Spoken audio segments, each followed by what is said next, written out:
तो आ गए सब। लो फिर मैं भी आ गया। हेलो बिंजर्स, मैं मिस्टर बिंजर। ये वंडर वुमन 1984 की हिंदी एक्सप्लेनेशन और आप देख रहे हैं बिंज वॉच्ड।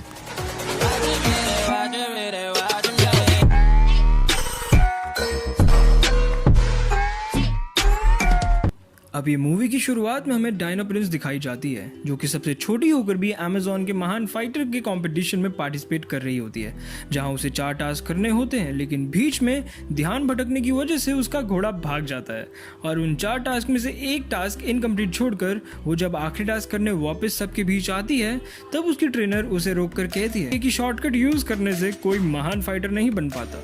तभी थेमिस्काइरा की रानी हिप्पोलिटा वहां आती है और उसे सच्चाई और ऑनेस्टी की सीख देती है। वहीं से सीन शिफ्ट होता है 1984 में, जब डायना यंग हो चुकी थी। एक मॉल में चोरी होती है जहां चोर ब्लैक मार्केट की सबसे एंटीक चीजों को चुराते हैं, पर वंडर वुमन वहां आकर सबके छक्के छुड़ा देती है। वहीं से सारा चोरी का माल जाता है आर्कियोलॉजिकल डिपार्टमेंट में और चोर जाते हैं जेल में। अब वर्ल्ड वॉर 2 के पूरे 40 साल हो गए थे, जहां स्टीव की आखिरी पार्ट में लोगों को बचाते बचाते जान चली गई थी। इसी कारण से आज तक वंडर वुमन के दिल से स्टीव की यादें नहीं जा पाई हैं। यहाँ एक दूसरे कैरेक्टर की एंट्री होती है, बारबरा मिनर्वा, जो कि एक सिली और बेढंगी सी लड़की होती है जिससे कोई भी बात नहीं करना चाहता था।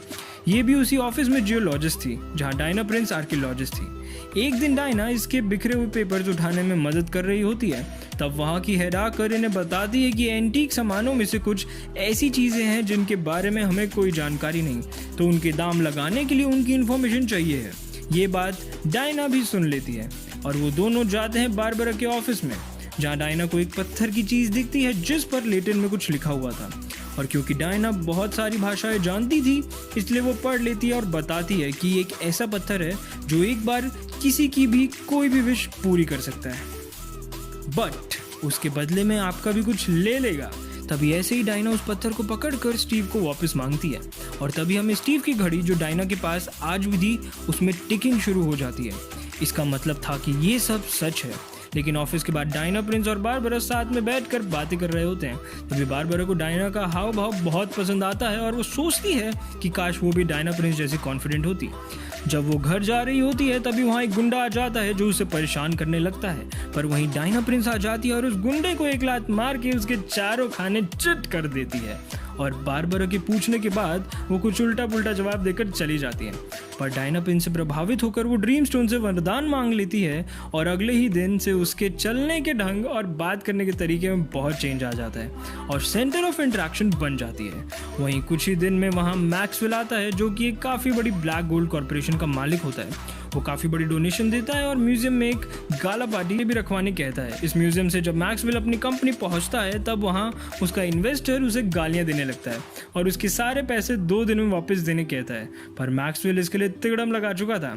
अब सीन शिफ्ट होता है गाला पार्टी में, जहाँ बारबरा जो कि अब काफ़ी अट्रैक्टिव हो चुकी थी और मैक्सवेल जो उसकी अदाओं पर लट्टू हो चुका था, वो दोनों एक कमरे में टाइम स्पेंड करने जाते हैं और वो वही रूम था जिसमें मैक्सवेल की सारी प्रॉब्लम्स का समाधान यानी वो ड्रीम स्टोन रखा था। मैक्सवेल बारबरा को किस करते करते वो पत्थर वहां से चुरा लेता है। डायना को भी कुछ अजीब सा लगता है तो है, वो पार्टी में आती जरूर है, लेकिन वहीं उसे स्टीव मिलता है जो कि उसका पहला प्यार और बेस्ट पार्टनर भी था। और क्योंकि वो उस पत्थर की मदद से जिंदा हुआ था, तो उसकी सोल किसी और की बॉडी में थी। अब डायना प्रिंस का ध्यान भटक चुका था और वो स्टीव को अपने घर लेकर चली जाती है।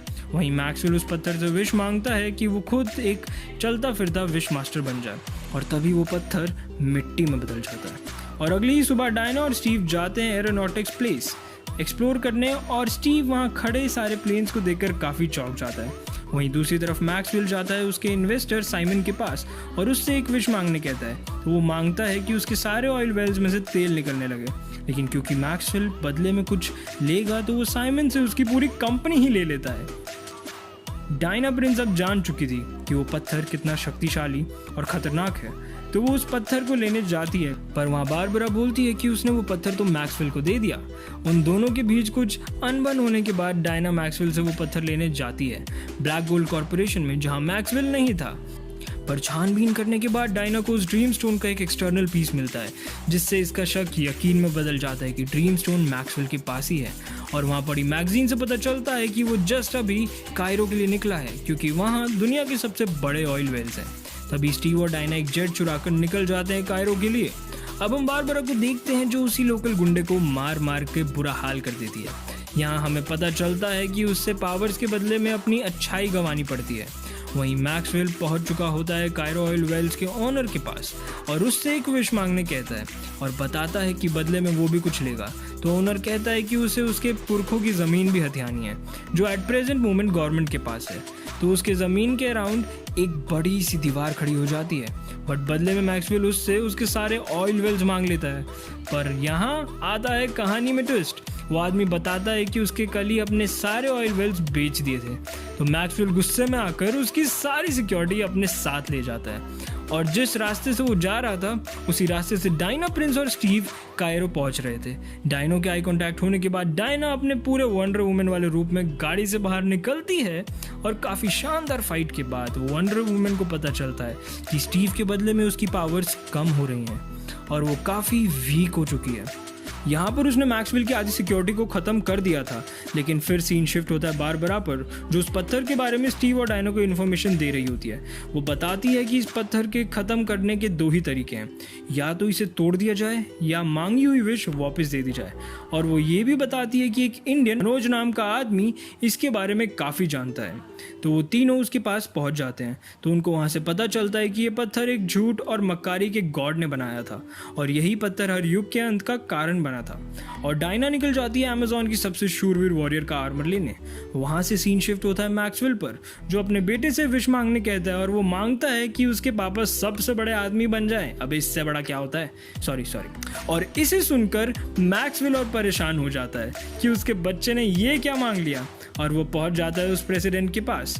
वहाँ प्रेसिडेंट को एक विश मांगने बोलता है तो वो मांगता है कि उसके पास दुनिया की सबसे बड़ी न्यूक्लियर पावर आ जाए, पर बदले में मैक्सवेल वहाँ का प्रेसिडेंट बनना चाहता था। और क्योंकि इतनी सारी विशेस ग्रांट करके वो काफ़ी कमज़ोर हो गया था और उसे सर्वाइव करने के लिए ज़्यादा से ज़्यादा लोगों की विश पूरी करनी होगी।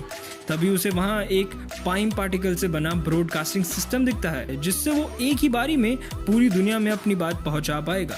और तभी वो हेडक्वार्टर्स में जाने लगता है, जहाँ से वो पूरे देश से बात और उनकी विशेष पूरी कर पाए। डायना, प्रिंस और स्टीव भी वहाँ मौजूद होते हैं, पर तभी वहाँ बारबरा उसका बचाव करने आ जाती है। वहाँ बारबरा और डायना के बीच काफ़ी तगड़ी फाइट होती है। वहाँ काफ़ी दंगे होने भी शुरू हो जाते हैं और क्योंकि डायना कमज़ोर पड़ रही थी, इसलिए बारबरा और मैक्सवेल वहाँ से फरार हो जाते हैं। सीन शिफ्ट होता है डायना पर, जहाँ स्टीव उसे कहता है कि वो अपनी विश रिवर्ट कर दे, जिससे डायना को उसकी पावर्स वापस मिल जाएंगी। वो उदास तो होती है, लेकिन अब वो उड़ना सीख जाती है। वहीं प्लेन में बारबरा मैक्सवेल से एक और विश मांगती है कि वो दुनिया की सबसे तेज़ और डेंजरस शिकारी बन जाए। मैक्सवेल उसे विश ग्रांट कर देता है। अब वो लोग पहुंच चुके होते हैं हेडक्वार्टर्स, जहां वो पूरी दुनिया के सामने ब्रॉडकास्ट हो रहा होता है। वहीं बाहर डायना, प्रिंस अपने असली रूप बल्कि और एडवांस्ड एंशिएंट आर्मर के साथ तैयार होती है। वहीं पहुंच जाती है चीता यानी बारबरा, जिसने अपनी ह्यूमैनिटी भी गंवा दी थी। उन दोनों के बीच काफ़ी ब्रूटल और स्पेक्टेक्युलर फाइट होती है, जिसमें ऑब्वियसली वंडर वुमन जीतती है।